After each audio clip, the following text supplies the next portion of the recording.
cours des premières semaines de 1942, alors que la bataille faisait rage en Europe occidentale et en Afrique du Nord, la menace japonaise d'envahir la Malaisie et Singapour est devenue une réalité.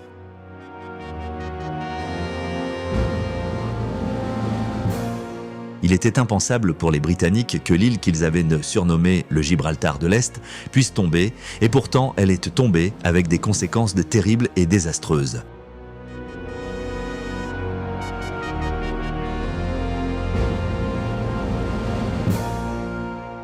Quelques 85 000 prisonniers de guerre ont été pris à Singapour, 50 000 de plus en Malaisie. Pas étonnant que le Premier ministre britannique Winston Churchill l'ait décrit comme le pire désastre et la plus grande capitulation de l'histoire britannique.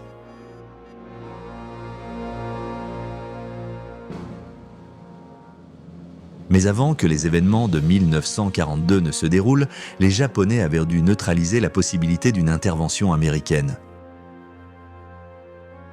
Ils étaient assoiffés de ressources. Ils n'avaient pas de source de pétrole à proprement parler et avaient perdu un écrasant 93% de leur approvisionnement après que le président américain Franklin D. Roosevelt ait ordonné un embargo en juillet 1941. Bien que les Japonais aient bénéficié d'un traité pétrolier avec les Hollandais, celui-ci a également été rompu lorsque les Pays-Bas ont rejoint l'embargo. Privé de pétrole, de métal et d'autres ressources, le Japon pouvait soit reculer et perdre la face, soit chercher à trouver les ressources dont il avait besoin ailleurs. Ces ressources se trouvaient dans le Pacifique Sud.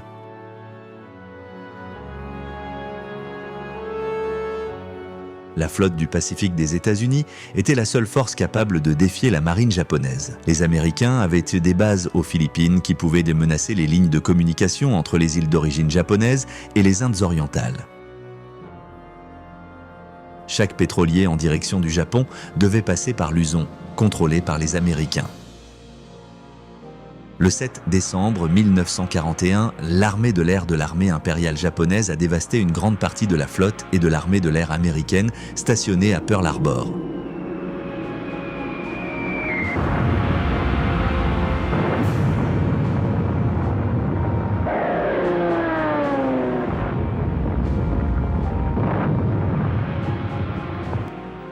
C'était une frappe d'une telle audace qu'elle défiait presque la croyance. Le président Franklin D. Roosevelt l'a décrit comme une date qui restera dans l'infamie.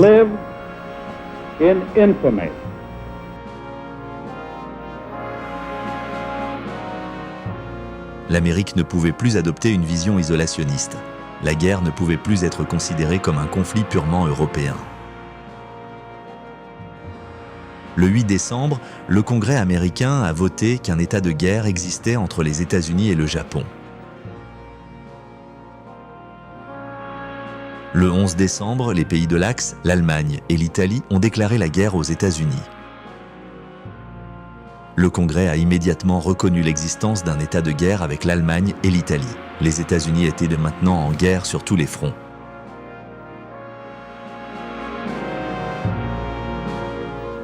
Le conflit dans le Pacifique et la guerre en Europe avaient des causes différentes.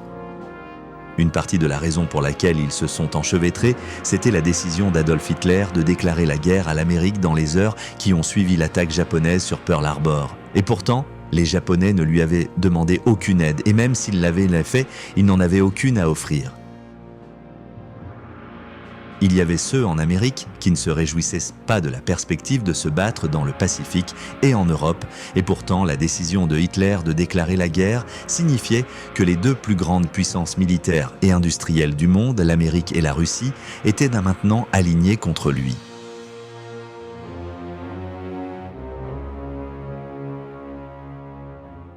La principale cause de la guerre dans le Pacifique, comme nous le verrons, était la décision du Japon d'étendre son empire. Ce que la Grande-Bretagne avait fait 100 ans auparavant, le Japon cherchait maintenant à le copier. Pour les Japonais, il n'y avait pas de Seconde Guerre mondiale. Pour eux, c'était la Grande Guerre d'Asie de l'Est. Un conflit qui avait commencé non pas en 1939, mais en 1931 avec l'invasion de la Mandchourie. La Chine était le grand ennemi.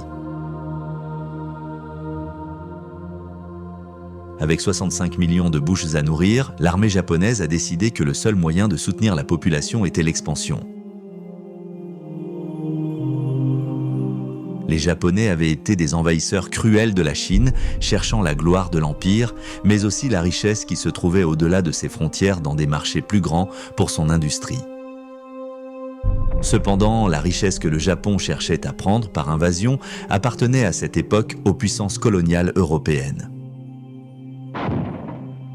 Les Français étaient en Indochine, les Hollandais dans les Indes orientales et les Britanniques en Malaisie, à Singapour et en Birmanie. Avec les puissances coloniales en guerre en Europe, leurs capacités militaires étaient étirées. Le Japon a choisi ce moment pour bondir.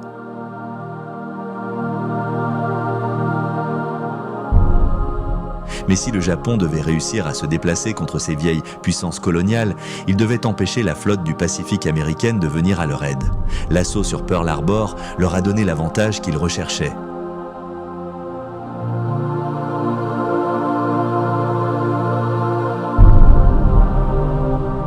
Le Japon a frappé fort et vite, attaquant les possessions américaines dans le Pacifique, les Philippines, Wake Island et Guam.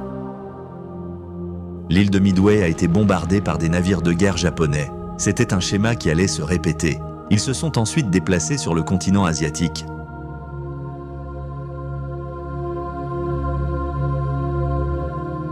Hong Kong, ce que les Japonais appelaient la citadelle de l'impérialisme britannique en Chine, a été frappé par air et par mer. Les aérodromes de Malaisie ont ressenti toute la force de l'armée de l'air de l'armée impériale japonaise. Singapour a été bombardé.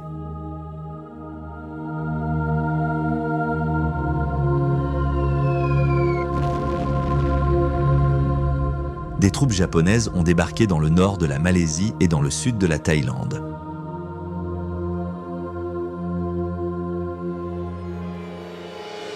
La principale base aérienne américaine aux Philippines, Clark Field, a été attaquée.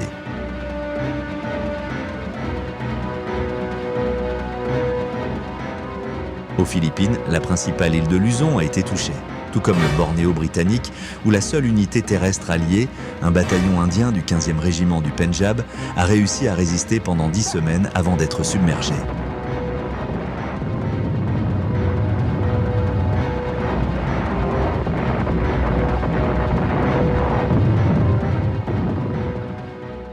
Après une semaine de combat, le jour de Noël 1941, la garnison britannique de Hong Kong est tombée.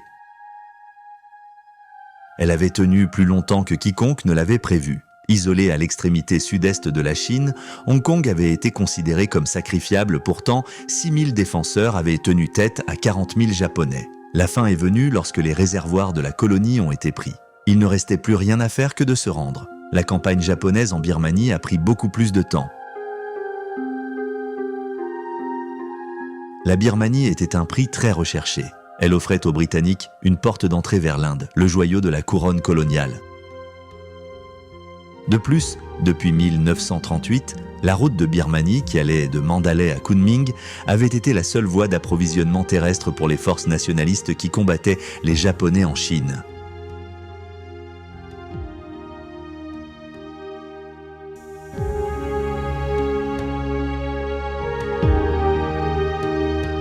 Avec les Américains croyant à tort que la Chine contribuerait une force puissante pour aider à la défaite du Japon, il était essentiel que la route reste ouverte et que la Chine soit approvisionnée.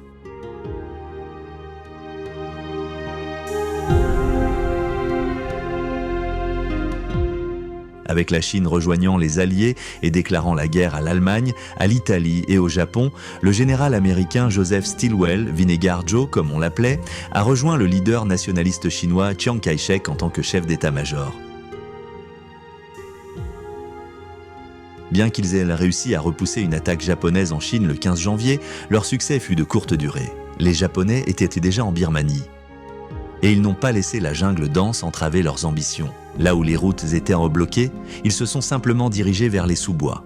Les forces birmanes, entraînées par les Britanniques, n'ont pas pu arrêter leur avance.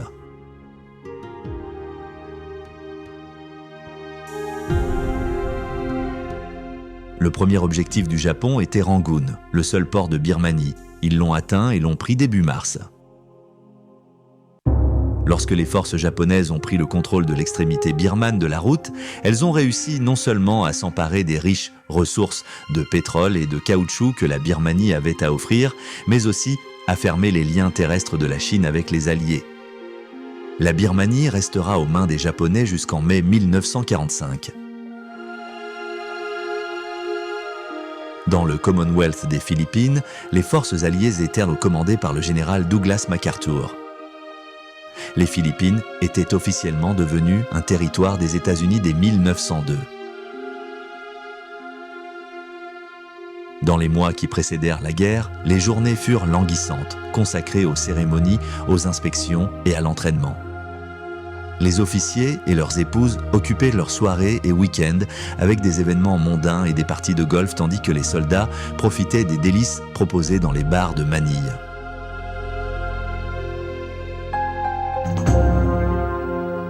Défendre les milliers d'îles qui composaient les Philippines était un cauchemar.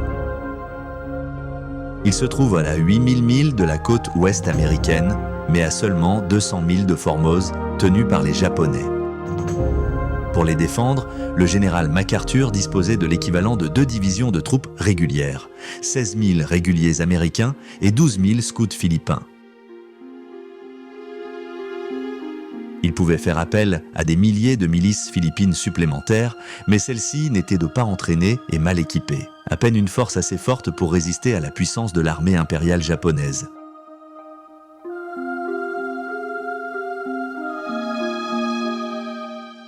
Les stratèges américains avaient élaboré 2 plans pour contrer une éventuelle agression japonaise, l'un pour la marine et l'autre pour l'armée.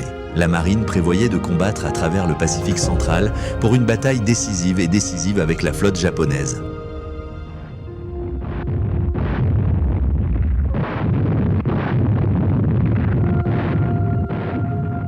L'armée ne voyait aucun moyen de sauver les Philippines et favorisait une défense stratégique le long d'une ligne Alaska, Hawaï, Panama. Mais exclure les Philippines était politiquement impossible. Alors que la guerre se rapprochait de plus en plus, des efforts frénétiques furent déployés pour renforcer les défenses du Commonwealth. Le général MacArthur et le chef d'état-major de l'armée, le général George C. Marshall, qui commandait les forces américaines à Hawaï, ont tous deux surestimé les capacités de leurs propres forces et largement sous-estimé la force et les capacités des Japonais. Ils ont grossièrement exagéré la puissance du nouveau bombardier B-17 Flying Fortress, dont quelques-uns ont été envoyés en toute hâte aux Philippines dans les derniers jours de paix. Leurs efforts se sont révélés insuffisants et trop tard.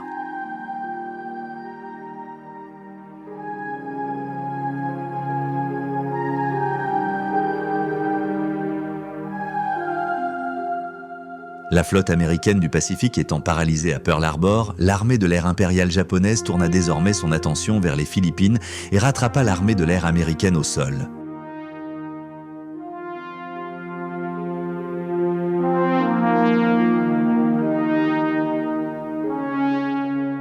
Le Japon avait une suprématie aérienne totale. Un stock de torpilles a été détruit. Les sous-marins américains sont devenus inutiles.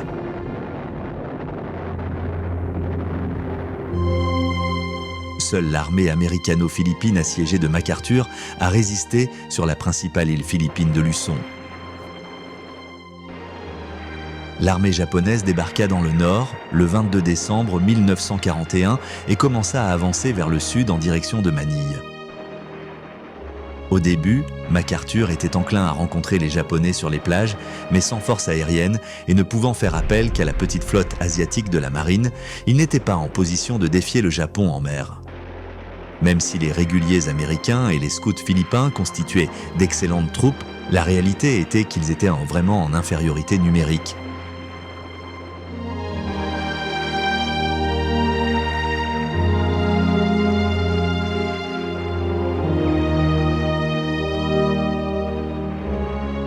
Après 2 semaines de durs combats, les troupes américaines et philippines se retirèrent dans la péninsule de Bataan, du côté ouest de la baie de Manille. Là, MacArthur pouvait poursuivre une stratégie de défense et de retard, raccourcissant ses lignes et utilisant le terrain montagneux couvert de jungle à son avantage. De plus, Il pourrait refuser aux Japonais l'utilisation de Manille comme port. Peut-être pourrait-il même tenir assez longtemps pour qu'une force de secours soit constituée aux États-Unis.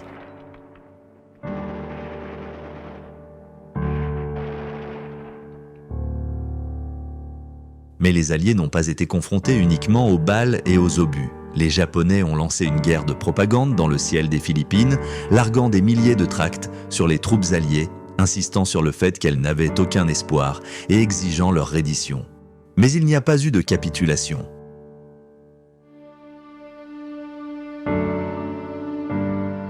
Le 26 décembre 1941, MacArthur déclara Manille ville ouverte.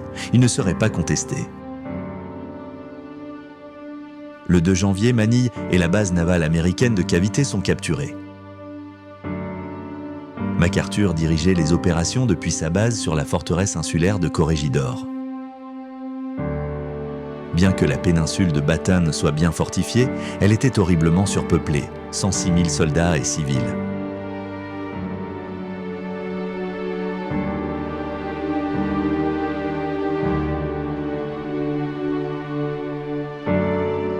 Il y avait trop peu de nourriture et trop peu de munitions. La maladie et la malnutrition se sont installées. Les forces américano-philippines, ravagées par la dysenterie et le paludisme, ont continué à se battre, mais la maladie et le manque de subsistance ont fait plus de morts que l'ennemi.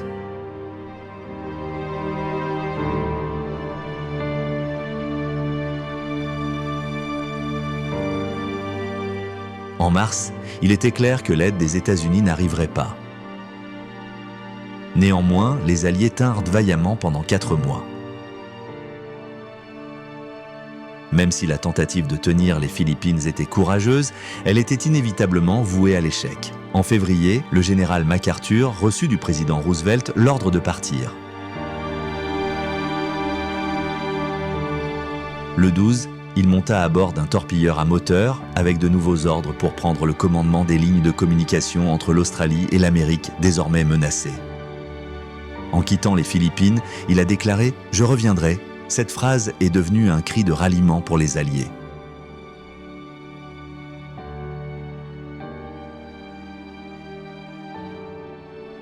De son bateau, MacArthur monta à bord d'un avion pour Darwin. Son B-17 Flying Fortress s'est envolé en titubant depuis l'aérodrome d'El Monte de Mindanao avec un moteur qui craquait. Le vol de 5 heures l'a emmené, lui et son équipe, au-dessus des îles ennemies capturées des Célèbes, du Timor et de la partie nord de la Nouvelle-Guinée. D'une manière ou d'une autre, ils ont réussi à éviter les combattants zéro ennemi. Lorsqu'ils atteignirent finalement Darwin, ils découvrirent qu'il était attaqué par les Japonais. Ils se dirigèrent donc vers l'aérodrome de Bachelor, à environ 50 miles de là. Quand ils ont finalement débarqué de l'avion, MacArthur, fatigué, a fait remarquer « C'était serré, mais c'est comme ça en temps de guerre. Vous gagnez ou perdez, vivez ou mourrez, et la différence n'est qu'un cil. »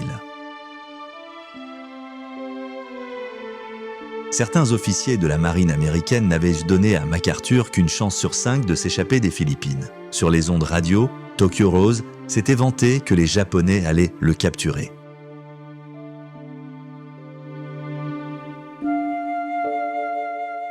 Mais MacArthur et sa famille lui s'en sont sortis. C'est depuis cette nouvelle base australienne qu'il mènera la prochaine phase des opérations.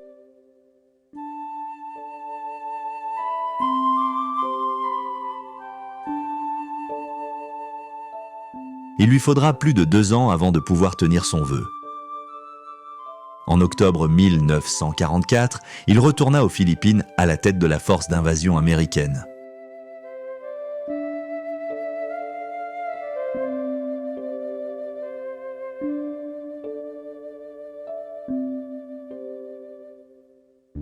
Comme nous l'avons déjà découvert, l'une des principales forces motrices de la politique d'expansion japonaise était son besoin de remplacer le pétrole perdu lorsque l'Amérique a imposé son embargo.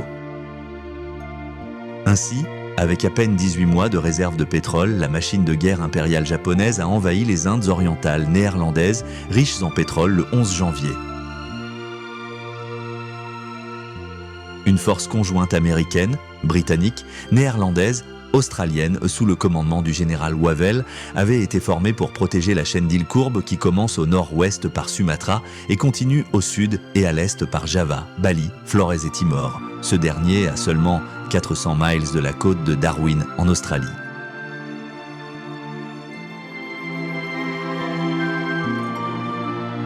Lorsque le général Wavell prit le commandement, la situation n'était pas bonne. Les forces néerlandaises étaient dispersées sur les îles en petites garnisons. Le soutien aérien était maigre. Il n'y avait pas de porte-avions pour fournir un poids naval.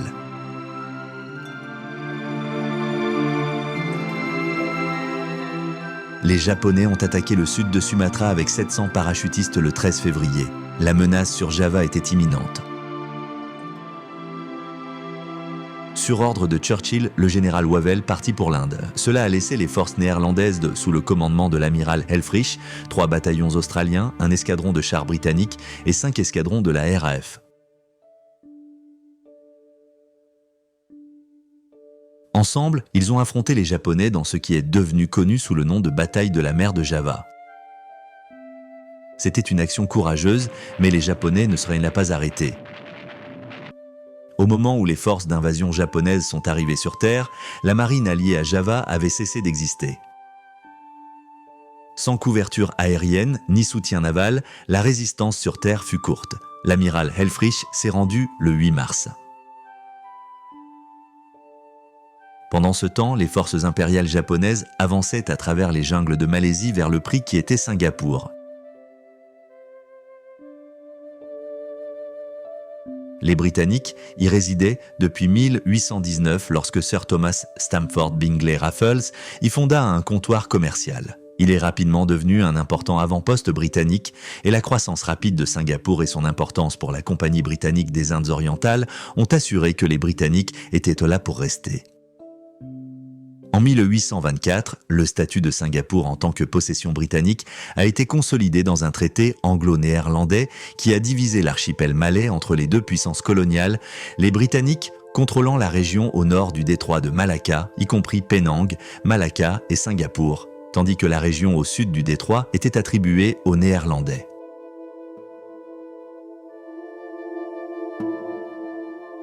La Grande-Bretagne avait également des intérêts en Malaisie, au nord de l'île de Singapour. Elle était devenue une source importante de caoutchouc et d'étain. En 1910, le modèle de la domination britannique dans les terres malaises était établi.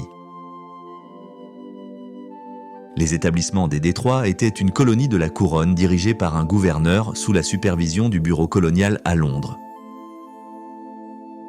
Leur population pouvait être à 50% chinoise, mais tous les résidents, quelle que soit leur race ou leur croyance, étaient des sujets britanniques, des sujets qui étaient maintenant confrontés à une force d'invasion japonaise. En 1940, en tant que premier lord de l'amirauté, Winston Churchill avait été responsable des défenses de Singapour. Il était convaincu que si l'île était attaquée, ce serait par la mer.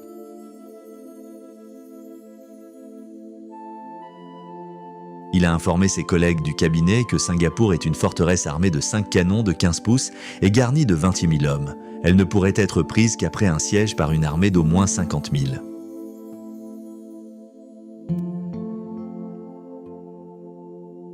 De plus, il a noté que Singapour était aussi loin du Japon que New York l'était de Southampton. Il pensait qu'il était impossible de maintenir des hommes et des munitions sur une telle distance.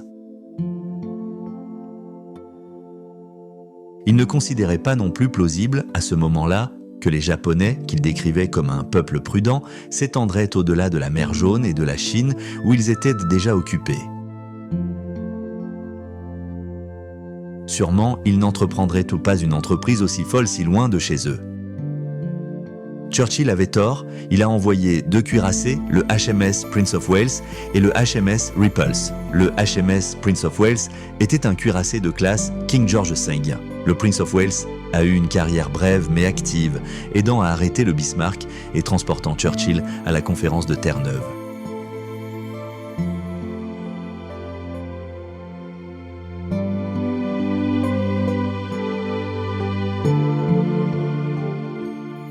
Le HMS Repulse était un croiseur de bataille de classe Renowned, le 2e avant-dernier construit. Elle aussi avait participé à la chasse du Bismarck. L'amirauté avait prévu qu'un porte-avions accompagne les deux navires, mais l'action ne s'est jamais concrétisée. Le HMS Ripples a quitté Singapour en compagnie du HMS Prince of Wales et de 4 destroyers pour essayer d'intercepter les convois d'invasion japonais se dirigeant vers la Malaisie. Mais leur chasse aux forces d'invasion s'est avérée infructueuse et ils ont tourné vers le sud. C'est à ce moment-là que des avions japonais ont été repérés. La flotte a été attaquée par 86 avions. Sans la protection d'un porte-avions, les navires étaient très vulnérables. La force que les Britanniques pensèrent être un dissuasif insubmersible a été coulée, laissant la côte de la Malaisie exposée.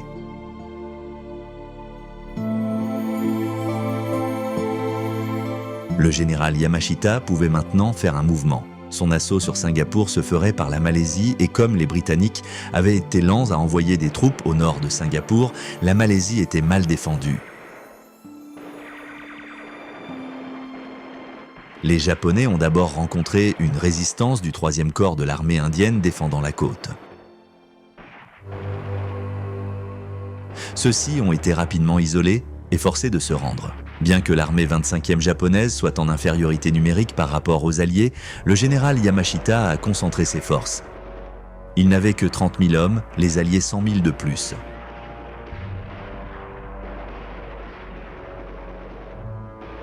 Mais malgré leur infériorité numérique, les Japonais ont poussé fort.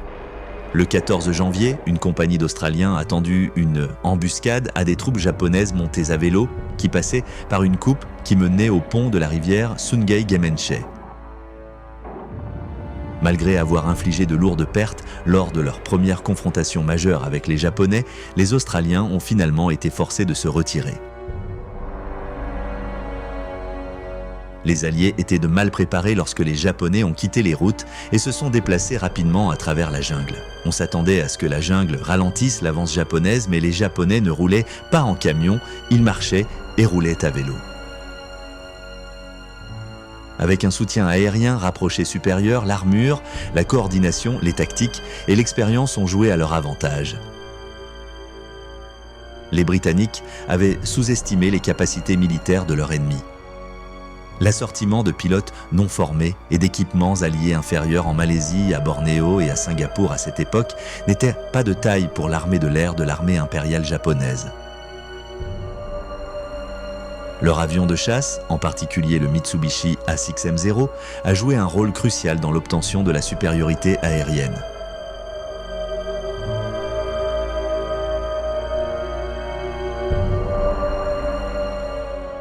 Alors que les combats se poursuivaient en Malaisie, les Japonais continuèrent le bombardement stratégique de Singapour. Les Britanniques ont fait de leur mieux pour tenir les bombardiers à distance avec des tirs de DCA aussi longtemps que les munitions étaient disponibles. Les pouvoirs gouvernants ont commencé l'évacuation des femmes et des enfants. Certains ne reverraient jamais leurs pères et maris. Alors que la défaite se profilait, tous les navires disponibles ont été chargés à la hâte de civils en fuite. L'Empire Star, conçu pour transporter un petit nombre de passagers, était bondé de 2000 réfugiés. Mais la coordination a échoué et l'évacuation est devenue chaotique. Les avions ennemis ont attaqué les navires en fuite et des milliers de civils se sont noyés. D'autres ont survécu à la noyade pour être assassinés par les troupes japonaises alors qu'ils luttaient pour atteindre la côte sur l'île de Bangka. Avec l'avancée des Japonais sur Singapour, prenons un moment pour regarder les événements tels qu'ils se sont déroulés en Europe. Dès son arrivée au pouvoir en 1933, Hitler a commencé à promulguer les lois de Nuremberg, privant les Juifs de droits et de citoyenneté. Il n'a jamais caché son antipathie envers les Juifs et a souvent parlé de leur élimination par tous les moyens. En 1941, les premiers camps d'extermination ont été construits. Belzec, Sobibor, Treblinka, Chelmno, Majdanek et enfin Auschwitz-Birkenau. Le 20 janvier 1942, la conférence de Wannsee a été convoquée à la Villa Wannsee à Berlin, une réunion pour discuter des aspects pratiques du meurtre de masse.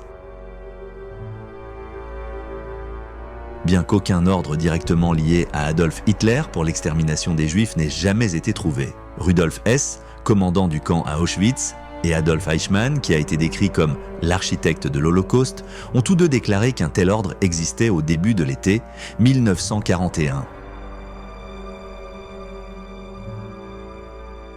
Écrivant dans son journal, Joseph Goebbels, ministre de la propagande du Reich de Hitler, a noté, en ce qui concerne la question juive, le Führer est déterminé à faire table rase, maintenant la guerre mondiale est là. La destruction des Juifs doit en être la conséquence nécessaire. Nous ne pouvons pas être sentimentaux à ce sujet. Ce n'est pas à nous d'éprouver de la sympathie pour les Juifs. À Wannsee, les plans pour la solution finale ont été posés. L'extermination massive des Juifs a commencé peu après. Mais la machine de guerre nazie aurait bientôt à faire face à une force alliée élargie. Les Américains combattaient déjà les Japonais dans le Pacifique et ils étaient sur le point d'entrer dans la mêlée en Europe avec quelques 4000 troupes débarquant en Irlande du Nord.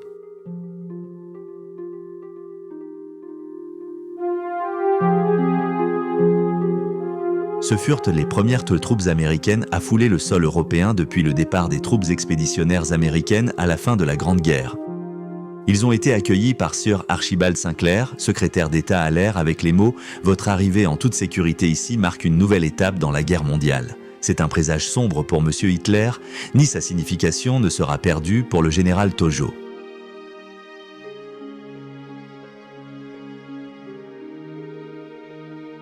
En vérité, le déploiement des troupes américaines en Grande-Bretagne avait été planifié depuis avril 1941, 8 mois avant l'attaque de Pearl Harbor. Les entrepreneurs américains avaient déjà travaillé dur pour construire des bases pour les 87 000 Américains que le département de la guerre des États-Unis prévoyait d'envoyer. Pour les GI, la vie en Grande-Bretagne a nécessité un certain temps d'adaptation. Pour commencer, ils conduisaient du mauvais côté de la route et les programmes sans fil de la BBC n'étaient pas exactement ceux à quoi ils étaient habitués. Le département de la guerre des États-Unis a distribué un manuel, Instructions pour les militaires américains en Grande-Bretagne, pour les conseiller sur les particularités des Britanniques, de leur pays et de leurs coutumes. Le guide visait à atténuer le choc culturel pour les soldats effectuant leur premier voyage en Grande-Bretagne ou pour cette question, à l'étranger. Un passage disait « Les Britanniques ne savent pas comment faire un bon café. Vous ne savez pas comment faire un bon thé. C'est un échange équitable. » Il y avait des explications sur tout ce que le GI pourrait rencontrer, des poids et mesures à l'argent, en passant par le rationnement et les sports. Le baseball était peut-être le passe-temps national à la maison, mais en Grande-Bretagne, le cricket était le sport d'été. Pour certains Américains, les nuances du jeu étaient un peu trop excitantes.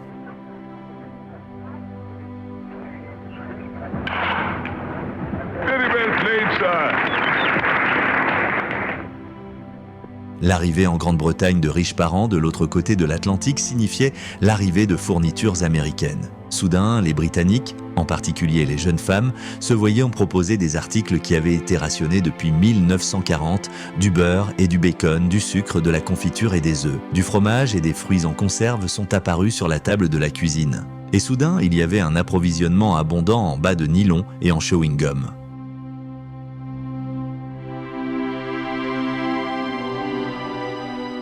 Le 9 février, l'ancien adage « la propreté est à côté de la piété » est devenu un peu plus difficile à réaliser. Le savon a été rationné, mais les Américains voyageaient avec un approvisionnement abondant. Tout le monde était désireux de montrer qu'il faisait sa part. La famille royale britannique n'a pas fait exception. Le 25 février, la princesse Élisabeth, future reine Élisabeth, s'est engagée pour le service de guerre. À 6000 miles de là, les forces alliées reculèrent de la Malaisie. Leur campagne de 54 jours était terminée. Aux grandes dames des Britanniques, les Japonais se rapprochèrent de Singapour. En plus d'être un port stratégique important, Singapour était le foyer de nombreux soutiens à la Chine. Un soutien financier était venu des Chinois ethniques Han, un soutien qui a contribué à freiner l'avancée japonaise en Chine. Encore une raison pour les Japonais d'envahir l'île.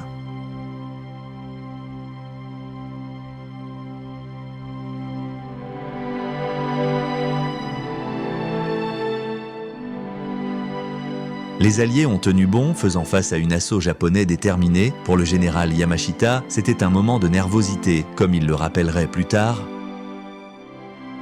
Mon attaque sur Singapour était un bluff qui a fonctionné. J'avais 30 000 hommes et j'étais en infériorité numérique de plus de 3 contre 1. Je savais que si je devais me battre longtemps pour Singapour, je serais battu. C'est pourquoi la reddition devait être immédiate. J'avais très peur tout le temps que les Britanniques découvrent notre faiblesse numérique et notre manque de fournitures et me forcent à me battre dans la rue. Singapour était sous le commandement du lieutenant-général Arthur Percival. À sa disposition, il avait environ 100 000 militaires en provenance d'Australie, de Grande-Bretagne et d'Inde, ainsi que des soldats levés en Malaisie et à Singapour. Ils ont préparé leur défense. La stratégie japonaise était astucieuse. À minuit le 7 février, les troupes japonaises ont débarqué sans opposition sur la côte nord-est de Singapour, donnant l'impression d'une attaque imminente de cette direction. Cependant, le lendemain, ils ont commencé une attaque aérienne et d'artillerie stratégique sur la côte nord-ouest à la place. Vers 21h30 ce soir-là, le premier assaut amphibie japonais sur Singapour a été lancé. Malgré les lourdes pertes subies par les mitrailleuses australiennes, vague après vague de troupes japonaises ont réussi à débarquer. À minuit, la défense australienne était brisée.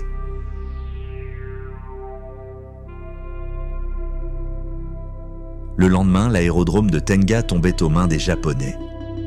Singapour a tourné ses célèbres canons côtiers de gros calibre vers l'intérieur des terres, du moins ceux qui pouvaient tourner. Mais les canons étaient principalement approvisionnés en obus perforants, nécessaires pour pénétrer les coques des navires blindés, la raison même de la présence des canons. Si les canons avaient été bien approvisionnés en obus à haute explosivité, les attaquants japonais auraient subi de lourdes pertes. Les canons auraient aidé à repousser l'avance japonaise, ils ne l'ont pas fait. Avec ses troupes bien établies sur les rives nord, le prochain objectif de Yamashita a été Bukit Timah, commandant l'approche nord-ouest de la ville de Singapour.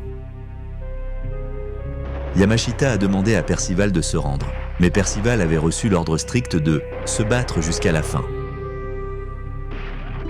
Une bataille acharnée a été menée où la 18e division japonaise a affronté les 1er et 2e bataillons du régiment malais, soutenus par des hommes des forces australiennes. Les Alliés ont combattu avec acharnement et ont tenu l'assaut japonais à distance jusqu'à minuit le 12 février. Mais comme les chances devenaient trop grandes, le régiment malais s'est retiré. Sur Bukit Chandu, les soldats alliés ont manqué de munitions mais ont refusé de capituler. Ils ont affronté les Japonais en combat corps à corps, mais cela n'a servi à rien. Dans l'après-midi du 14 février, Bukit Chandu a été pris.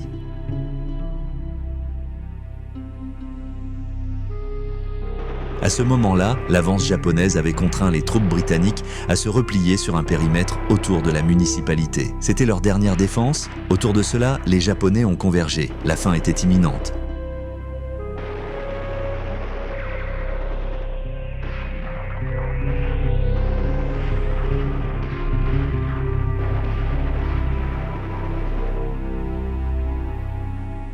L'approvisionnement en eau est tombé à un niveau critique et les fournitures, y compris la nourriture, le carburant et les munitions, étaient également en baisse. Ces raisons, ainsi que l'augmentation des pertes civiles, ont conduit Percival à prendre la décision mémorable de se rendre.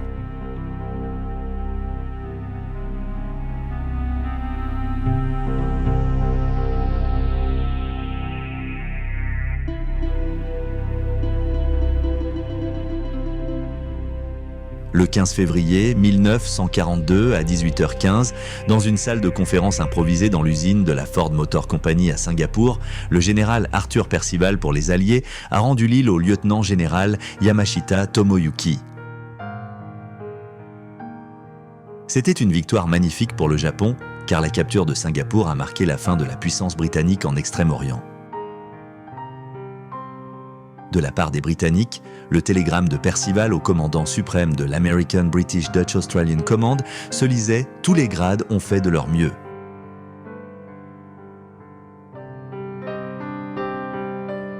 Sur les 50 000 soldats blancs capturés à Singapour, 18 000 mouraient de maladies ou de mauvais traitements au cours des 3 années et 8 mois suivants.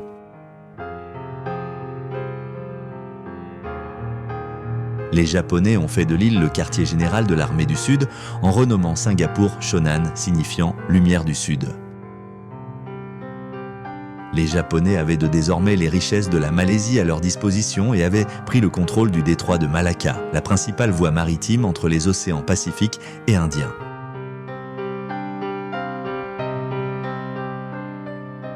Suite à la défaite britannique à Singapour, les mouvements nationalistes ont commencé à réaliser que les anciennes puissances coloniales n'étaient pas la force supérieure imbattable qu'ils croyaient. Un point qui marque le début du déclin de l'Empire. De là, nous pouvons tracer la spirale descendante des puissances coloniales britanniques. Avec la chute de Singapour, ailleurs l'Empire britannique était attaqué. Juste avant 10 heures, le 19 février, 188 avions japonais ont descendu sur Darwin dans ce qui devait être une frappe de précision. Cela a marqué le début des raids contre l'Australie qui se poursuivraient jusqu'en 1943.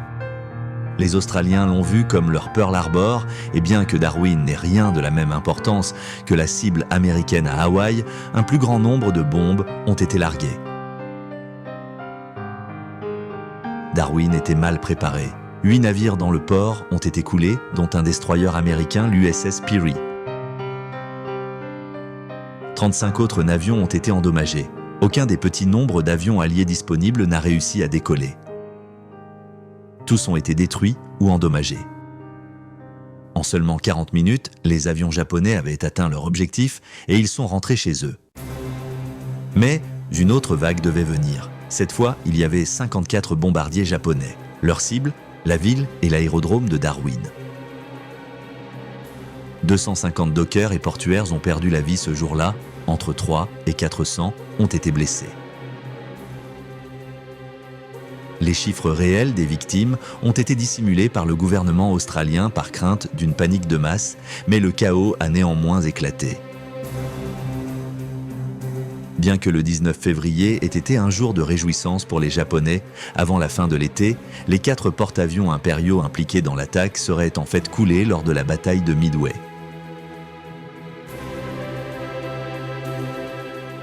Alors que les forces japonaises remportèrent la victoire dans le Pacifique, leurs compatriotes vivaient quelque chose de très différent en Amérique où des milliers de leurs citoyens avaient élu domicile. Après Pearl Harbor, un visage japonais en Amérique n'était pas un visage bienvenu. Les relations entre la communauté japonaise et le grand public américain se dégradaient depuis des années. Les agriculteurs, qui ressentèrent de la concurrence contre la main-d'œuvre immigrée, pouvaient à maintenant invoquer la loyauté envers les États-Unis comme raison de se méfier de quiconque d'origine japonaise. Même avant Pearl Harbor, le président Roosevelt avait ordonné que les noms et adresses de chaque Japonais né aux États-Unis et né à l'étranger soient recueillis. Tous les étrangers ennemis en Californie, Oregon, Washington, Montana, Idaho, Utah et Nevada ont été invités à remettre ce qui était décrit comme du contrebande.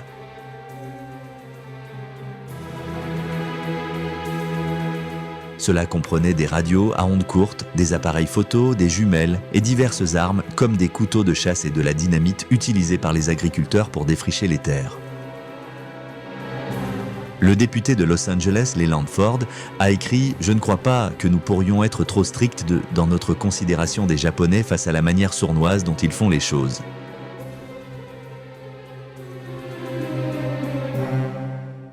La Californie a voté pour interdire à tous les descendants de natifs avec lesquels les États-Unis sont en guerre tous les postes de la fonction publique. Des zones interdites ont été établies. Des lieux interdits à tous les étrangers ennemis. Les Allemands, les Italiens et les Japonais ont été invités à quitter les zones portuaires de San Francisco. Bientôt, toute personne désignée comme un étranger indésirable a été déplacée des emplacements côtiers des États-Unis.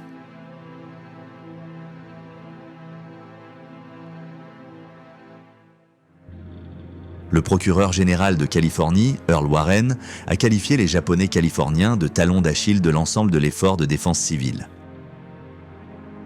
Et a averti, à moins que quelque chose ne soit fait, cela pourrait entraîner une répétition de Pearl. Les fermes ont été transférées des mains des Américains d'origine japonaise aux locataires et aux sociétés caucasiennes. La préoccupation principale était la poursuite de la production à pleine capacité. On a dit aux agriculteurs américains d'origine japonaise de continuer leurs activités agricoles avant l'expulsion et que la destruction des récoltes serait punie comme un sabotage.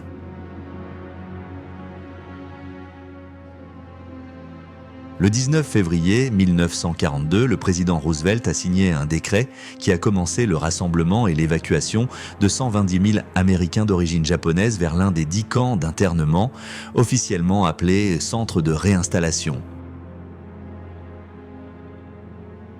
Bien que les Américains d'origine japonaise constituaient la grande majorité de ceux qui se trouvaient dans les camps, des milliers d'Américains d'origine allemande, italienne et d'autres origines européennes ont également été contraints de s'y installer. Bien que les conditions n'étaient pas bonnes, elles n'avaient rien à voir avec les camps de concentration mis en place par les nazis. En Europe, les nazis n'avaient pas tout leur propre chemin. Bien que les troupes allemandes continuent de faire le siège de la ville russe de Leningrad, la ville a refusé de tomber. Leningrad était l'une des cibles principales de l'opération Barbarossa de Hitler et il s'attendait à ce qu'elle tombe comme une feuille. Les premiers obus sont tombés sur Leningrad le 8 septembre 1941. L'armée rouge avait été débordée lorsque les Allemands ont encerclé la ville. Mais la ville n'est pas tombée comme Hitler l'imaginait. Elle a riposté et a continué à riposter pendant 900 jours. Les près de 3 millions de civils de la ville, dont environ 400 000 enfants, ont refusé de se rendre. Au lieu de cela, ils ont enduré des difficultés de plus en plus grandes.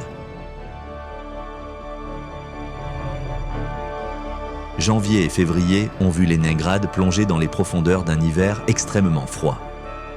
Le manque de carburant signifiait que l'utilisation de l'électricité dans les maisons était interdite.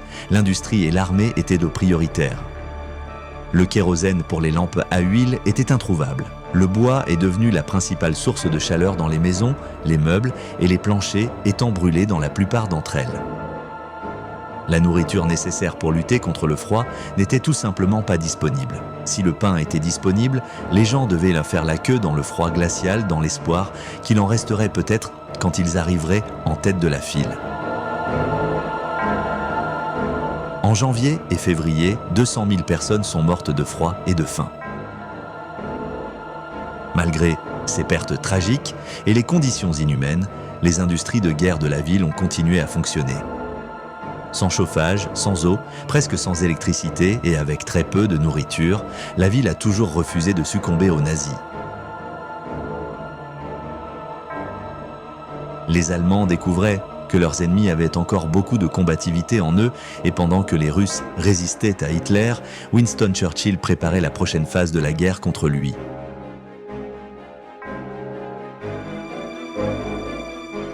Dans les couloirs du pouvoir, les paroles du Premier ministre britannique résonnaient très fort dans les oreilles de ses stratèges militaires. « La marine peut nous faire perdre la guerre », a-t-il dit.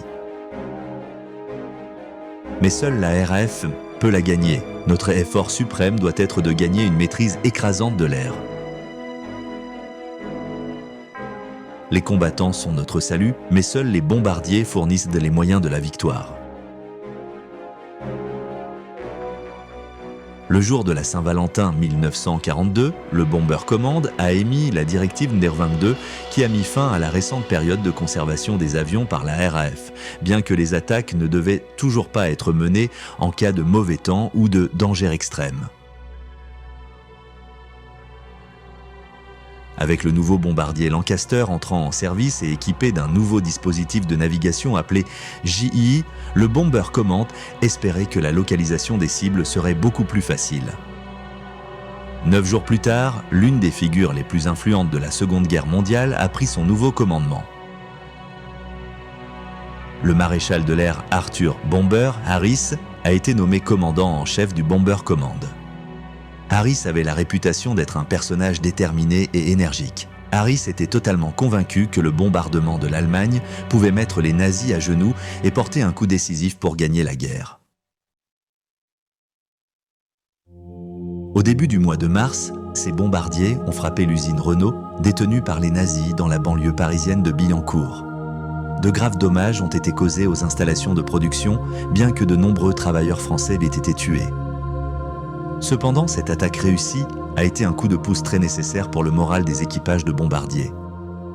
La même nuit, le bombardier Lancaster a fait ses débuts opérationnels, posant des mines au large du port français de Brest. Sur les 235 avions de la RAF qui ont décollé, seul un n'est pas revenu. 5 jours plus tard, la RAF a fait une incursion sur Essen où se trouvait une usine de Krupp. Krupp produisait des sous-marins, des chars, de l'artillerie, des canons navals, des munitions et d'autres armements pour l'armée allemande.